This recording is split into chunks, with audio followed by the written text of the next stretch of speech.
소중한 나.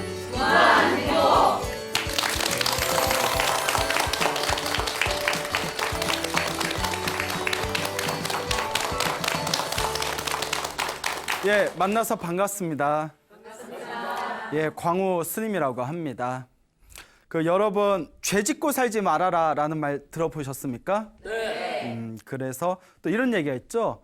맞은 사람은 다리 뻗고 자도 뭐 때린 사람은 잠 못 이룬다. 뭐 이런 이야기도 있고 또 언젠가 원하는 반드시 갚게 된다. 뭐 원수는 외나무 다리에서 만난다 등등의 이야기가 있습니다. 그래서 불교에서도 절대 원한을 맺지 말라라는 그런 가르침이 굉장히 많습니다.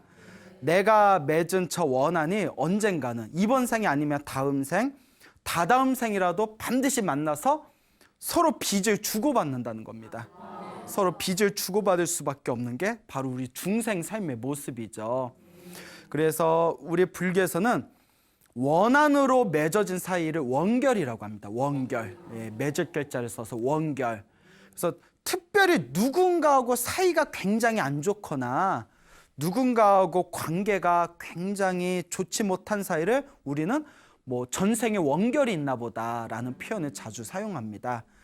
그래서 우리 중생들이 이번 생에 태어나서 우리 주변에서 만나는 사람들이 전생에 서로의 업연에 의해서, 업의 인연에 의해서 두 가지 목적으로 만난다고 합니다. 은혜를 갖기 위해 만나거나 왼수를 갖기 위해서 만나거나. 내 주변에 나한테 잘해주는 사람, 내가 자꾸 퍼주고 싶은 사람은 은혜로 만난 사이입니다. 근데 보기만 해도 싫고 짜증나고 내 가슴에다 비수를 꽂고 뒤통수 때리는 사람들은 어떤 인연으로 만났다? 왼수를 갖기 위해서 만난 겁니다. 근데 가장 힘들고 괴로운 가장 큰 빚을 지은 존재들이 보통 자식으로 많이 태어난다고 합니다. 예, 인상 확 찡그리시는 분이 있으시네요. 자식이 속 썩이는 게 가장 가슴이 찢어진답니다. 그래서 전생에 가장 큰 빚을 지은 존재들이 자식으로 태어나서 약한 빚을 지은 자식들은 속은 좀 덜 썩여요. 근데 내가 자꾸 퍼주고 싶잖아요. 자식한테 자꾸 퍼주는 거는 그만큼 그 자식이 머나먼 과거 전생에 내가 빚을 많이 지었던 존재라는 거예요. 그러니까 빚을 갚기 위해서 자꾸 퍼주는 겁니다. 그래서 자식한테는 자식이 뭐 바라거나 원하면 뭐 거절하기가 쉽지 않잖아요. 예, 다 내 전생의 빚덩어리들입니다. 내 가슴을 찢어놓고 가슴에 비수를 꽂는 자식들은 정말 과거 전생의 원결에 의해서 왼수를 갖기 위해서 내 뱃속에서 낳은 그런 존재들일 수도 있습니다. 그렇다고 해서 저게 내 자식인 줄 알았더니 전생의 왼수였네. 예? 이번 생에 확 묻어버려? 또 이러면 돼요? 안 돼요? 안 되죠. 왜 소리를 지르 그래요? 예. 그러면 안 된다고요. 예. 그럴수록 전생에 나랑 인연 있던 사람이 내 자식으로 나왔구나. 어쨌거나 이번 생에는 부모 자식으로 만났으니까 내가 이 빚을 잘 갚아야겠다라는 마음으로 닦아나가야 됩니다. 근데 이게 참 어렵죠. 그래서 불교설화에 보면 결코 원한을 맺지 말아라. 언젠가 그 원한의 대가를 자기가 받게 된다라는 이야기가 굉장히 많습니다. 그 재밌는 불교 우화 중에 메추리 아시죠? 이 메추리와 코끼리의 그 인과 업보 이야기가 하나 있습니다. 그 메추리 보신 적 있으세요? 메추리가 조그맣죠. 알만 보셨구나. 메추리 알. 예, 메추리 알. 그렇죠. 그 메추리가 둥지를 트고 알을 낳았답니다. 그 알에서 이제 그 새끼들이 나왔대요. 얼마나 조그만해요. 새끼 낳은 지 얼마 안 돼서 새끼들이 날지도 못하는데 금방에 코끼리 떼들이 이렇게 몰려오더래요. 그 코끼리 떼가 자칫 둥지 위를 지나가면 새들이 다 죽게 생겼지 않습니까? 그러니까 어미 메추리가 맨 앞에는 코끼리 대장을 찾아갑니다. 코끼리 대장님, 가시는 길에 우리 새끼들, 둥지에 새끼들이 있는데 조금만 비껴가 주시면 저희 새끼들이 무사해야 할 텐데 만약에 그냥 지나가시면 제 새끼들 다 죽습니다. 은혜는 꼭 갚을 테니 제발 우리 새끼들 좀 살려주십시오. 그러니까 요 대장 코끼리가 내가 신경 쓰겠다. 근데 제일 끝에 따라오는 코끼리 한 놈이 있는데 아주 못됐다. 말을 들어 처먹질 않는다. 걔한테 좀 따로 얘기를 해야 된다. 그럼 제가 얘기해 보겠습니다. 사람 많으면 그런 사람들 있잖아요. 하지 말라는데 꼭 하는 사람들. 사람들 중에 좀 악독한 사람들이 벌레가 이렇게 옆에 지나가면 굳이 가서 밟아 죽이는 사람들이 있어요. 그런 사람들 좀 이렇게 마음을 잘 못 쓰는 사람들입니다. 방에 있는 것도 아니고 길에서 지나가는데 굳이 가가지고 막 밟고 하는 거는 정신적으로도 문제가 있는 거예요. 여러분도 안 그러시죠? 네. 봐야 알지. 자, 그런데 그 끝에 따라오는 이제 코끼리를 메추리가 이렇게 가가지고 또 저 코끼리님 하고 이제 앞에 이야기를 그대로 합니다. 제 은혜를 갚을 테니 제발 우리 새끼들 전 상하지 않게 비켜 좀 가주십시오 했더니 요 코끼리가 니까짓 게 어딜 감히 니까짓 게 뭐 은혜를 갚아봤자 무슨 은혜를 갚는다고 하면서 그 끝에 따라오는 악독한 코끼리가 둥지를 그냥 밟아버리고 왔어요. 그 새끼가 죽어버립니다. 못됐죠? 그러니까 막 분노에 찬 이 메추리가 복수를 결심합니다. 복수를 결심하는데 그 조그만 메추리새가 어떻게 그 원수를 갚겠어요? 그래서 평소에 친한 그 친분이 있는 인맥을 동원합니다. 인맥을 동원해서 까마귀, 그 쇠파리, 그 다음에 개구리 이렇게 이제 세 마리를 부릅니다. 이제 사바사바를 해요. 우리가 한날 한시에 태어나지는 않았지만 또 한날 한시에 같이 죽기로 맹세하지 않았냐. 그게 친한 친구였나 봐요. 복수를 도와도 뭐 이러니까 우리가 복수할게. 너의 아픔은 곧 우리의 아픔이야. 뭐 이러면서 그래서 어떻게 꾀를 내냐면 첫 번째 까마귀가 이제 코끼리가 자고 있을 때 까마귀가 몰래 가가지고 날카로운 그 부리로 그 코끼리의 눈안을 뽑아버립니다. 예, 너무 무섭나요? 예, 되게 약하다. 예, 뽑아버려요. 그 코끼리가 얼마나 아프겠어요. 이제 여기서 끝나는 게 아니에요. 이제 하나를 뽑아버리고 거기다 쇠파리가 또 자고 있을 때 가서 뽑아서 아직 상처가 안 난 데에다가 알을 낳습니다. 그 뭐가 생겨요? 구데기가 생기잖아요. 그 눈에 구더기가 생겨가지고 코끼리가 이제 실명을 해버립니다. 그 여기서 끝나지 않았죠. 마지막 한 마리 뭐가 남았죠? 개구리가 남았죠. 개구리가 절벽에서 개굴개굴 거렸대요. 맞네? 개구리가 개굴개굴 거리나요? 예, 하여튼 개굴개굴 거리니까 신명한 요 악독한 코끼리가 목이 마른데 물이 어딨지 하다가 개구리 소리를 듣고 개구리가 어디에 올라가 있다고 했어요? 절벽에. 개구리 소리만 듣고 개구리가 울고 있으면 물이 있겠지 하고 가다가 그럼 어디서 떨어졌다? 절벽에서 떨어져서 죽어버렸답니다. 그러니까 불교 우화에 좀 잔인하긴 하죠. 근데 이 불교 우화에 이 이야기가 있으면서 메추리가 얼마나 힘이 없고 가냘픕니까? 자기보다 힘없는 존재라고 해서 함부로 하면 된다 안 된다? 언젠가 그 더 무서운 원한을 갚게 된다. 그냥 절대 원한을 맺지 말아라. 그 코끼리가 그것만 쏙 피해갔으면 얼마나 편해요. 이와 같이 평상시에 마음을 잘 써야 되고 절대 자기보다 약한 존재한테 함부로 해서는 안 된다. 이거 이제 요새 전문 용어로 갑질이라고 하죠. 네, 갑질하지 말아라. 그래서 나보다 조금 부족하다고 생각되는 사람한테 내가 함부로 한다는 거, 그건 언젠가 반드시 그 대가를 자기가 받게 됩니다. 이번 생이 아니면 언제라도 다음 생이라도 항상 마음을 잘 써야 된다. 자, 이와 같이 우리 인과 업보에 대한 굉장히 무서운 이야기들, 경계하는 이야기들이 있는데요. 아까 원결이라고 했죠. 네. 그리고 가장 원결이 강한 존재들이 자식으로 많이 태어난다라는 말씀 드렸죠. 네. 그래서 이 불교에서는 이 가족끼리의 이 만남이 원한으로 맺은 존재들의 가족으로 많이 나타난다라는 얘기를 합니다. 그래서 부부관계도 그래요. 뭐 남편이나 아내 잘 만나면 평생 금술이 좋아서 뭐 그런 얘기 있잖아요. 뭐 젊어서는 뭐 연인이었고 나이 들어서는 친구였고 다음 생에 만나면 다시 나를 남편으로 받아주겠어. 뭐 이런 이상한 뭐 바카스에도 녹차 타 먹는 이야기니 뭐 그런 이야기. 바카스 녹차 카페인이 세서 먹으면 해롱해롱 하거든요. 예, 죄송합니다. 더워서 그런가 봐요. 자, 어쨌거나 그렇게 이제 금술이 굉장히 좋은 사이가 있는데 또 부부관계 그렇지 못하잖아요. 특히 뭐 이렇게 가끔 상담 같은 거 받을 때 가족관계 때문에 힘들어서 상담받는 경우가 많습니다. 그리고 희한하게 업보가 두꺼운 사람들이 꼭 배우자를 결정할 때 주변에서는 아닌데 아무리 얘기를 해줘도 콩깍지가 씌워버려요. 아무리 부모나 친구들 야 진짜 저 사람은 아니야 진짜 아니야 해도 누구 말도 들어요 안 들어요? 그 콩깍지가 씌워버리는 거예요. 나중에 살아보니까 이 사람 진짜 아니었네. 이제 와서 이제 헤어지려고 해도 애도 있고 그냥 10년 20년 그냥 내가 저 인간을 왜 만났나 그냥 상담할 때 스님 제가 그 사람을 왜 만났을까요? 왜 그때 콩깍지가 씌웠을까요? 그것이 알고 싶어요. 다 전생에 업보라는 거죠. 이번 생에 만나서 풀어야 할 빚이 있는 거예요. 그러니까 이번 생에 만나서 풀어야 할 그 빚은 사실 못 피해요. 그러니까 만났으면 에휴 이번 생에 내가 받아야 되나 보다 하고 이번 생에 잘 그 빚을 내가 잘 갚고 가겠다 생각을 해야지 피한다고 피해지지 않는 게 이 서로의 어변입니다. 참 무섭죠? 이런 얘기가 있어요. 만약에 부부로 전생에 안 좋은 인연으로 부부가 됐을 때 그나마 전생의 어변의 그 끈끈이가 약하면 이혼이라도 빨리 된대요. 정말 찔기면 이혼할래 할 수가 없대요. 싫은데도 평생 보는 거예요. 무섭지 않아요?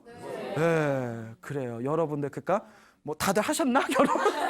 네, 여하튼 이제 다들 좋은 배우자들 만나셨겠지만 좋은 인연이든 나쁜 인연이든 결국 내가 지은 어변이다. 누구 원망한다고 될 일이 아니더라. 그러니까 이번 생이라도 내가 항상 좋은 인연을 이렇게 심도록 노력해야 된다라는 걸 명심하시기 바랍니다. 알겠죠? 네. 옛날에 충청도에 어느 고갯나루에 이렇게 주막이 하나 있었대요. 그 주막에 애가 없는 부부가 살고 있었는데 이 부부가 가난하게 살다가 어느 날 뭐 로또를 맞았는지 갑자기 으리으리한 집을 짓고 아주 그냥 부유한 삶을 살게 됩니다. 그리고 인생이 좀 이렇게 풀리나 싶은지 애가 없던 그 집안에 갑자기 부자가 된 뒤에 연달아서 아들 삼형제를 낳게 됩니다. 이야, 인생 역전이죠. 그래서 아들 삼형제를 낳는데 이 아들이 또 머리가 좋아. 또 잘생겼어. 그 말도 기가 막히게 잘 들어요. 그러니까 야 우리가 말년에 인생 폈다. 근데 이 아들 삼형제들 열심히 그냥 부모님 그냥 효도하고 부모님 말이라면 그냥 철석같이 그냥 부모님 말만 따르고 공부도 열심히 하고 말썽 안 부리고 그 삼형제가 나련히 과거급제를 하게 됐어요. 삼형제가 나라에서도 난리가 난 거예요. 한 집안의 삼형제가 과거급제를 했으니 세상에 이만한 경사가 어디 있겠어요. 그래서 이제 임금님 이게 이제 과거급제를 해서 임금님의 이제 상을 받고 이 삼형제가 말을 타고 이제 그냥 막 꽹과리 풍물패를 불러가지고 당당하게 이제 고향으로 당당히 들어서게 되는데 이제 그 부모님하고 마을 사람들이 이제 아들 삼형제 기다리고 있을 거 아니에요.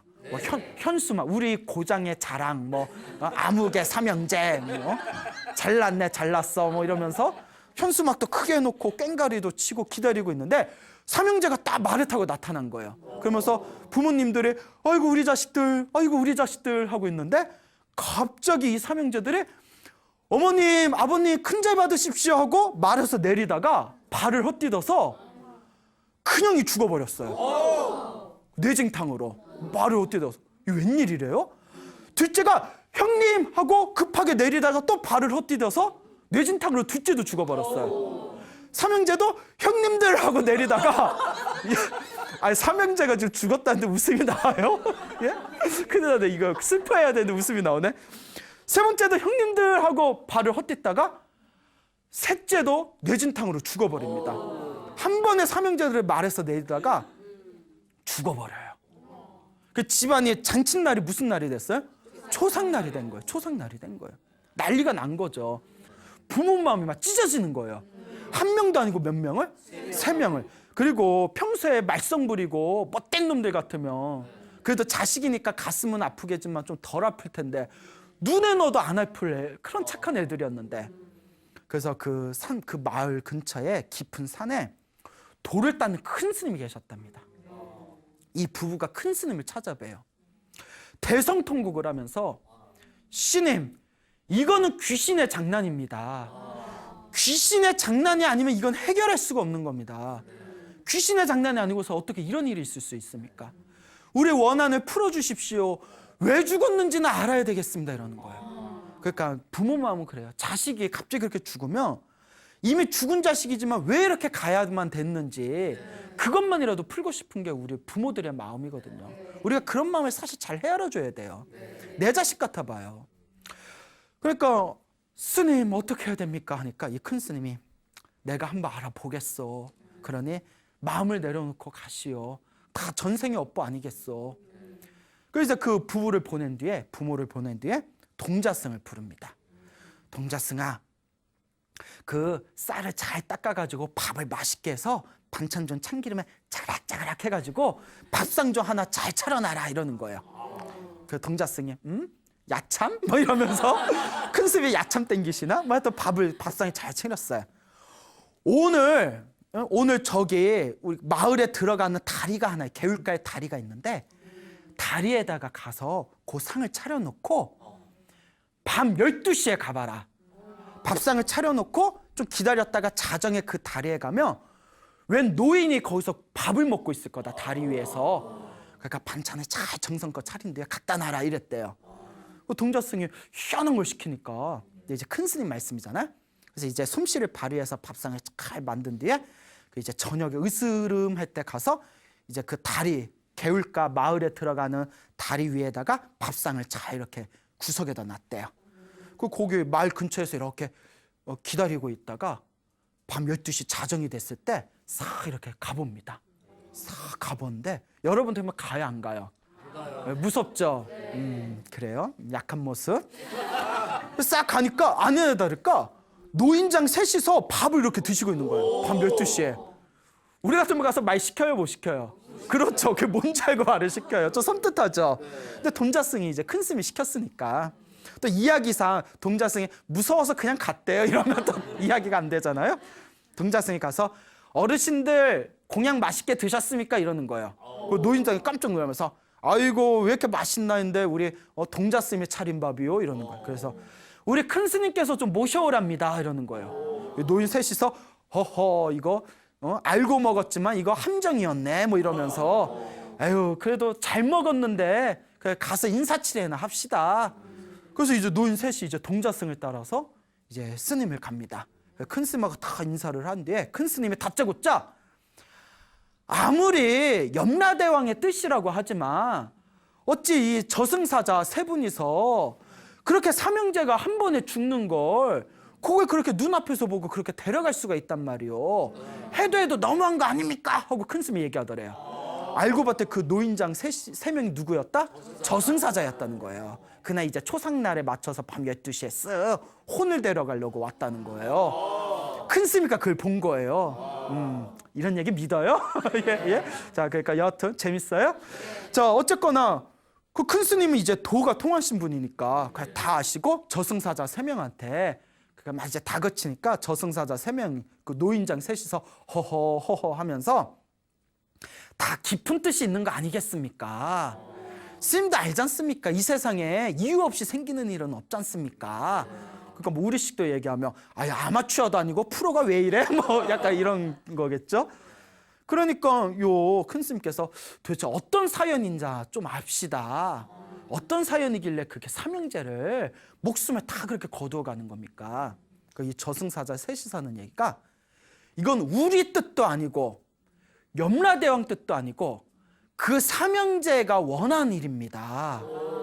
아니 그게 무슨 말입니까? 그 삼형제가 왜 무슨 일로 과거를 급제하고 나서 3명이서 동시에 죽기를 원합니까? 그 삼형제가 전생에 친한 장사를 하던 친한 친구 3명이었답니다. 근데 이 친한 3명이서 전국을 널리 돌면서 이렇게 장사를 해가지고 목돈을 구했다는 거예요.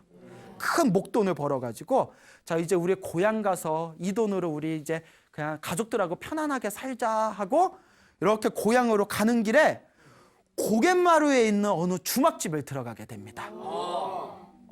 낌새 눈치채셨어요? 그 주막집에 들어가서 이렇게 식사를 하시다가 술에 취한 김에 자기네도 돈 자랑을 한 거예요. 이제 이 돈으로 우리 고향 가서 우리도 이제 어엿하게 잘 살 겁니다.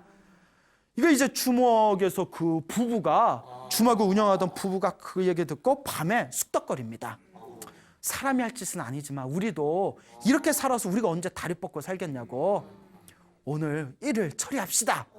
그리고 이 주막을 운영하는 부부 둘이서 술에다가 약을 타가지고 장사꾼들이 잠든 틈에 장사꾼들을 죽여버린 거예요. 3명의 친구인 장사꾼들을 죽여가지고 몰래 이제 흙에다가 파묻고 그 돈으로 자기네들이 이제 밭을 사고 큰 부자가 갑자기 되었던 건데, 그 3명의 친구들이 죽으면서 우리가 다음 생에 니들 눈에 피눈물을 흘리게 복수하리라 결심을 하면서 누구 자식으로 태어난 거다? 그 왼수인 그 주막의 부부의 삼형제로 태어난 거랍니다. 왜 삼형제로 태어났냐? 그 사람의 가슴에 가장 찢어놓는 존재가 바로 누구기 때문에? 자식이라는 거예요. 동감하시죠? 네. 자식이라는 거예요. 자식. 그래가지고 자식으로 태어날 때 어떻게 태어났냐? 말썽 부리면서 죽으면 의미가 없잖아요. 네. 예?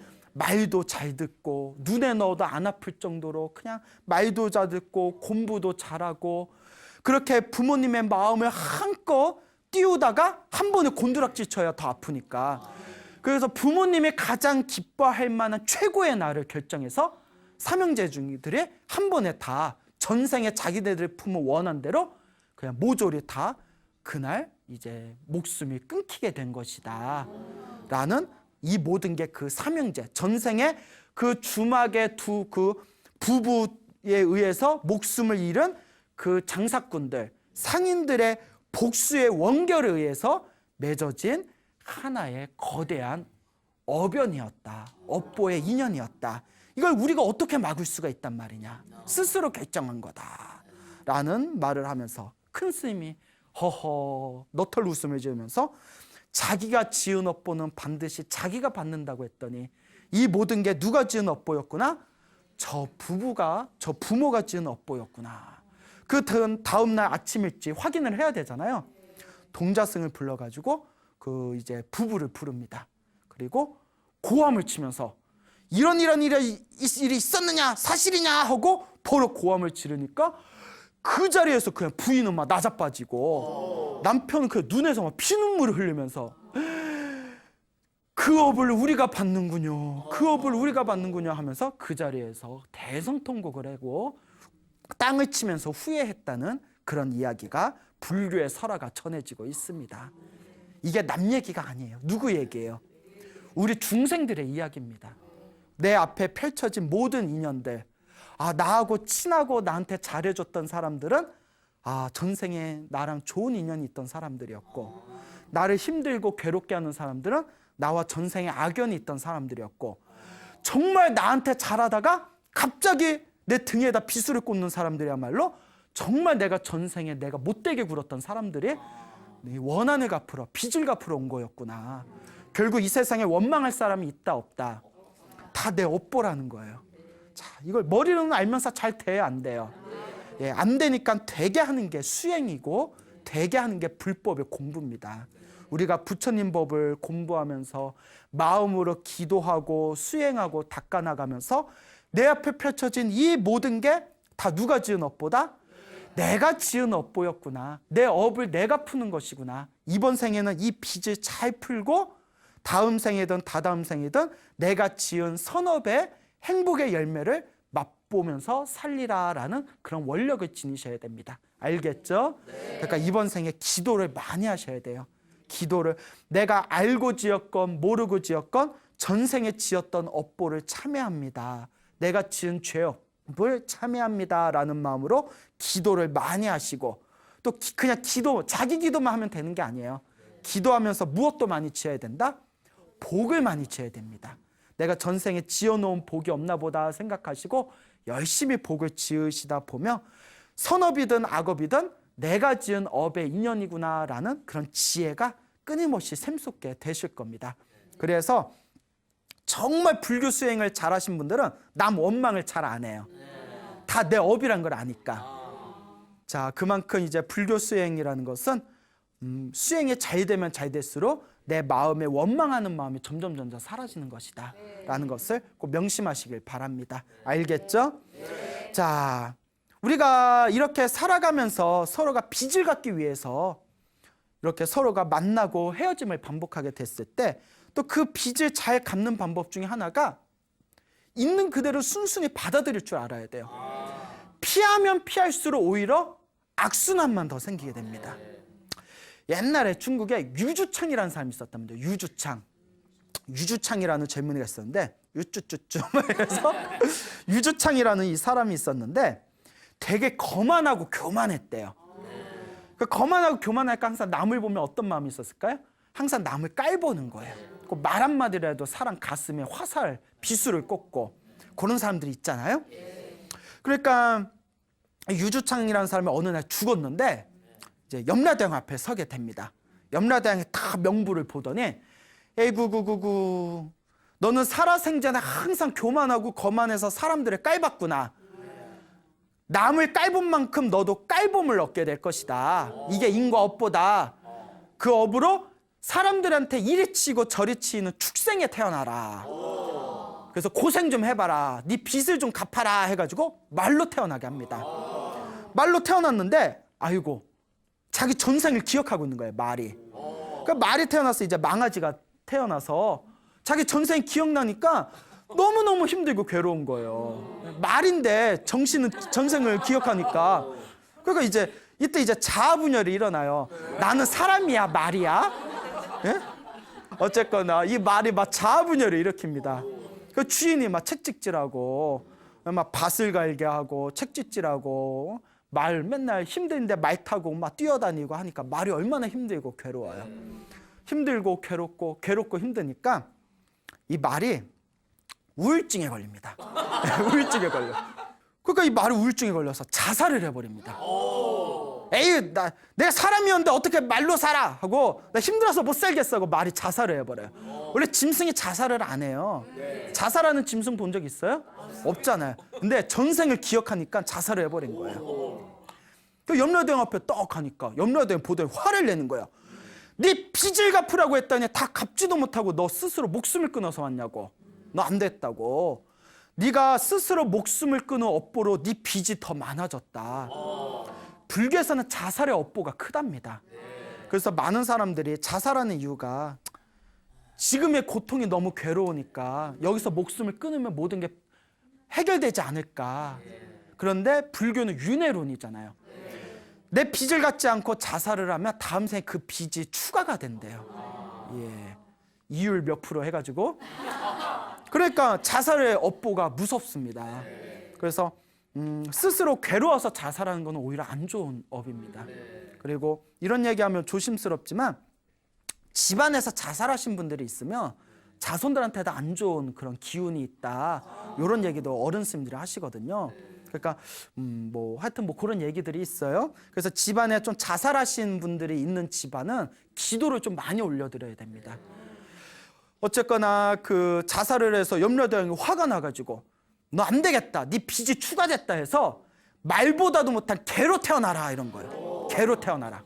개로 태어났는데 여러분 불교는 이런 얘기가 있습니다. 축생으로 태어나도 전생에 복을 지어놓은 존재는 주인을 잘 만난대요.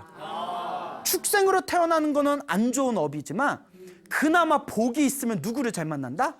주인을 잘 만나서 축생이지만 그냥 주인 품에서 그냥 호강하면서 사는 거예요.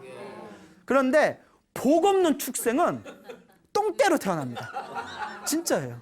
그러니까 유주창은 복 있는 개로 태어났을까요? 복 없는 개로 태어났을까요? 그 똥개로 태어납니다. 맨날 똥만 먹고 다녀요. 그러니까 요 개가 개로 태어나서 근데 또 전생을 기억을 해버리는 거예요. 유주창. 미치고 팔짝 뛸 일이에요. 그러니까 이제 먹을 게 없으니까 저걸 먹어야 되는데 내가 그래도 전전생에 사람이었는데 저걸 먹어야 되나 말아야 되나 그렇게 이제 힘들게 살아갑니다. 막 비에 맞고 애들이 돌 던지면 막 쫓기고 막 몸에 막 찐득이 묻고 배고프고 추위에 떨다가 우울증이 걸려요. 걔가 또 우울증에 걸립니다. 왜 걸렸을까요? 전생에 사람이었던 자기의 기억이 있어서. 그래서 우리가 우울증이라는 게 3살 또 이렇게 우울증 걸린 분들은 실제 굉장히 괴로워하잖아요. 근데 우울증도 생각이 많으면 또 걸린다는 얘기가 있어요. 생각이 많아서. 그래서 우울증 걸리면 운동을 많이 하랍니다. 그 운동을 하면 뇌에서 이렇게 엔돌핀이나 행복 호르몬이 분비되면 우울증에 상당히 큰 효과가 있다고 하는데, 문제는 뭐냐면 우울증이 심해지면 심해질수록 몸을 잘 안 움직인대요. 계속 악순환이 생기는 거예요. 그러니까 우울증에 걸리면 이제 의사의 진단과 적절한 치료가 제일 중요하고, 무엇보다 좀 운동을 많이 해라. 그 우울증의 가장 좋은 특효가 봉사활동이랍니다. 아무 조건 없는 봉사활동이 우울증에 가장 탁월한 효과를 일으켰다라는 연구 결과가 있습니다. 자, 어쨌거나 근데 이 개가 또 우울증에 걸려요.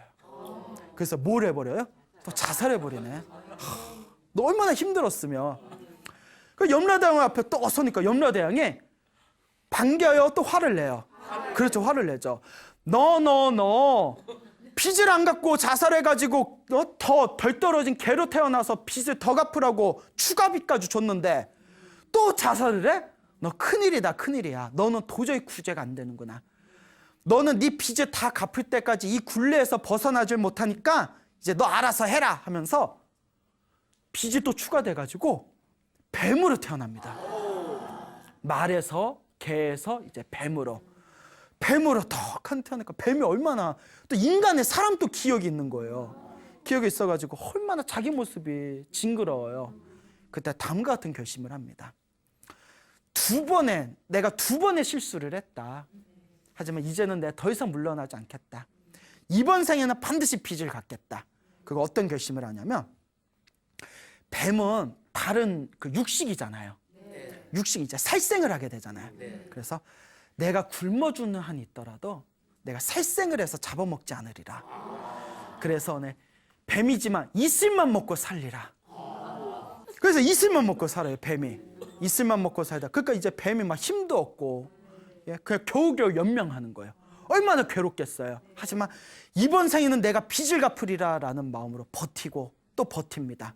그러다가 이렇게 길을 건너오는 수레 있잖아요. 수레에 탁 끼어가지고 그 자리에서 허리가 두동강이 나서 직사를 해버립니다. 그리고 다시 염라대왕 앞에 태어나요. 염라대왕이 탁 보더니 빚을 다 갖고 왔구나. 빚을 다 갚아서 온 걸 떠나서 괴로움을 이기고 살생조차 안 하고, 사실 살생의 업보가 제일 무섭거든요. 살생을 안 하고 계율을 지키면서 살다 왔구나.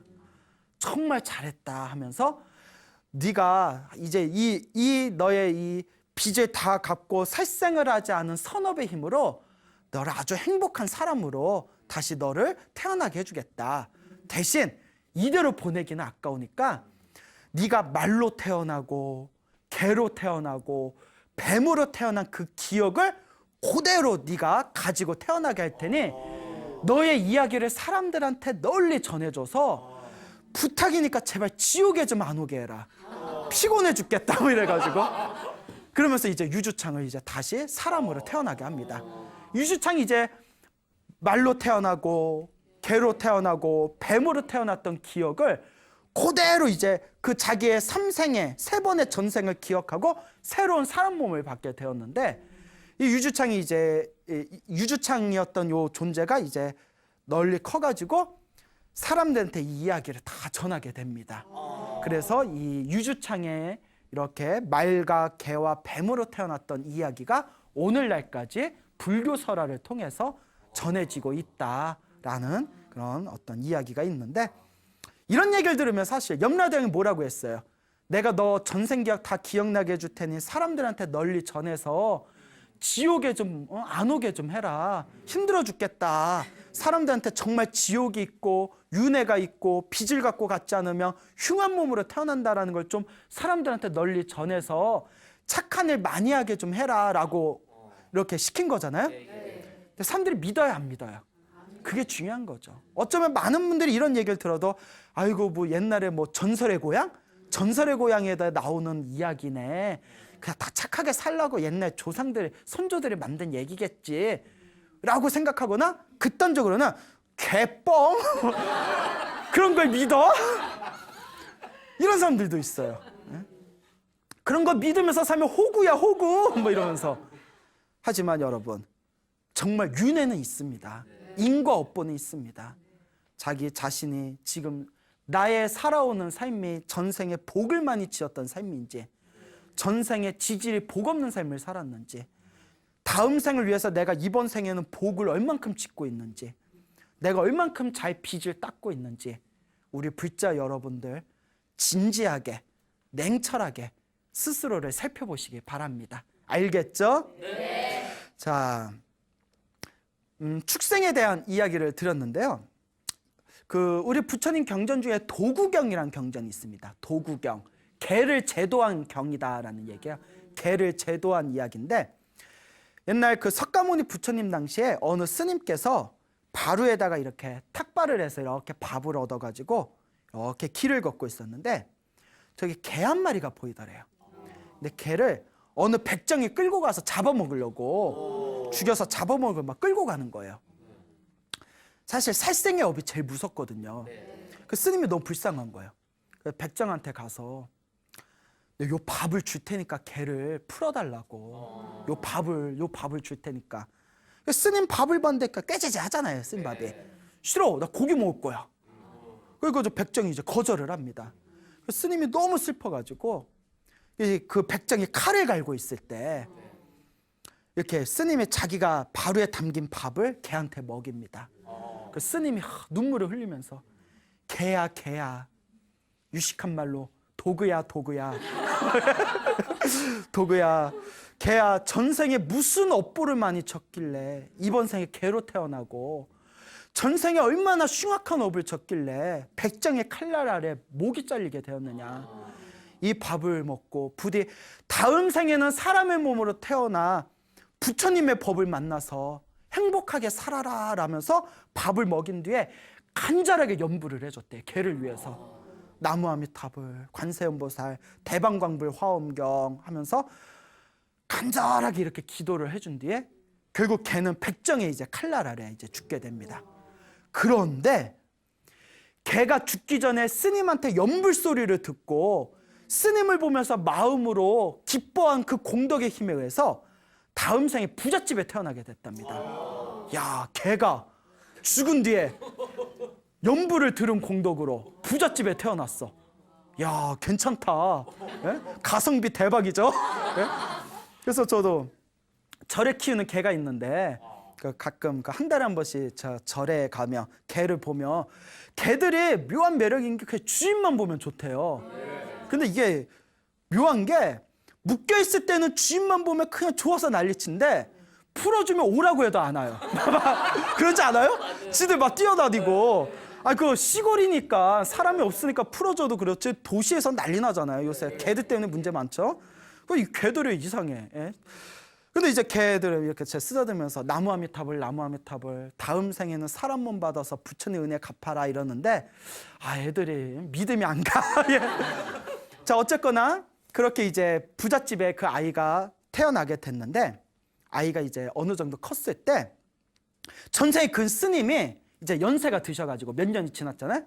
그 부잣집에 탁발을 가게 됩니다. 그 요 부잣집 아이가 이렇게 놀고 있다가 스님을 보는 순간 번쩍하면서 자기 전생이 기억난 거예요. 내가 전생에 뭐였구나? 개였구나. 기분이 좋지는 않을 거예요. 예? 유식한 말로 도구였구나. 내가 개였는데 저 스님이 내가 죽기 전에 염불을 해주고 내가 잘 되라고 축원을 해준 그 덕분에 내가 이렇게 사람 몸을 받게 된 거구나. 저분 나의 은인이시구나. 스승이시구나.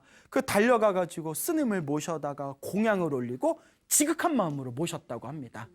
나중에는 결국 그 아이가 머리를 깎고 출가해서 이제 큰 깨달음을 얻은 거룩한 성자가 되었다라는 이야기가 도구경에 나옵니다.